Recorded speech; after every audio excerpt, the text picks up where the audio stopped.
सहाफी का वर्ड इस्तेमाल नहीं किया गया है, तो एनी पर्सन में क्या पॉलिटिशियन खुद अकाउंटेबल होंगे?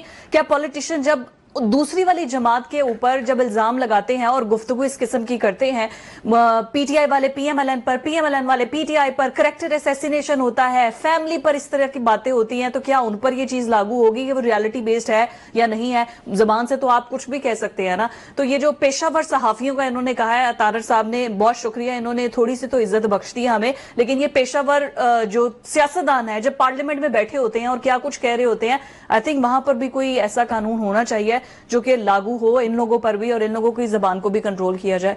राज साहब क्या कहेंगे? 5 साल की सजा।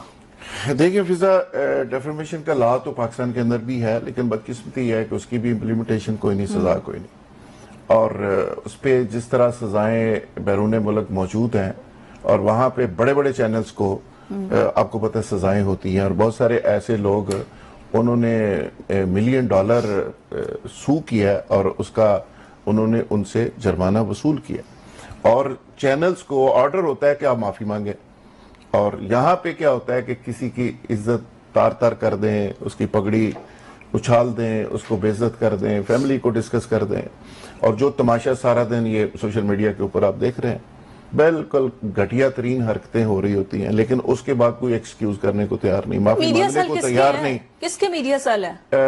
सबके पार्टी के नहीं है, सबके हैं, सबके और पर्सनल लेवल पे भी सारा कुछ हो रहा है। तो सोसाइटी के अंदर फिर मैं अगेन ये कहूंगा कि जब पूरी डिवीजन हो, मीडिया के अंदर भी हो, अदारों के अंदर भी हो, लोगों के अंदर भी हो, और टॉलरेंस नाम की जो चीज हमेशा सोसाइटी का हुस्न होती है वो खत्म हो जाए, और इस बेस के ऊपर पॉलिटिकल पार्टी चलें कि जो उनका बंदा ज्यादा गालियां दे उसको पीछे वेल्डन कहा जाए। व्हाट्सएप के ऊपर पार्टियां और लोग पूरी तरह से कंट्रोल होते हो, मीडिया सेल उस तरह चलते हो, प्राइवेट लिमिटेड कंपनियां बन जाए सियासी पार्टियां, और इस तरह बदतमीजी का बाकायदा तौर पे पीछे से सपोर्ट किया जाए कि बदतमीजी करनी है और पूरी करके आनी है, और जो ज्यादा गालियां दे उसको ज्यादा खाने खिलाए जाए, पैसे दिए जाए और मुराद दी जाए।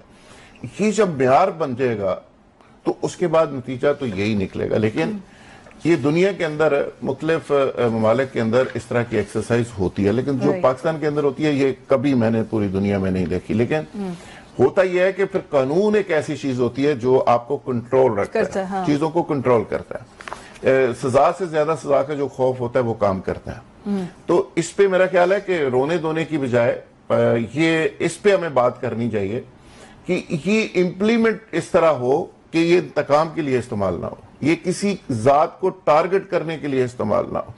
इसको शफाफ तरीके से अगर इस्तेमाल करें और सारों के खिलाफ करें तो मेरा ख्याल है कि कानून कोई भी बुरा नहीं होता। कानून उस वक्त बुरा होता है कि आप उसको बना के मुखालफों के खिलाफ इस्तेमाल करें। नैब का जब कानून बना था बहुत अच्छा था, नैब ने बड़ा अच्छा काम किया स्टार्ट पे बाय द वे, लेकिन उसके बाद क्या हुआ कि उस नैब को जब आपने टारगेट किलिंग पे लगा दिया, मुखालफों को फिक्स करने पे लगा दिया, लोगों को पगड़ियां उछालने पे लगा दिया, लोगों को जेलों में बंद करने पे लगा दिया, तो उसके बाद वही नैब एक गाली बन गई पॉलिटिकल पॉइंट स्कोरिंग के लिए।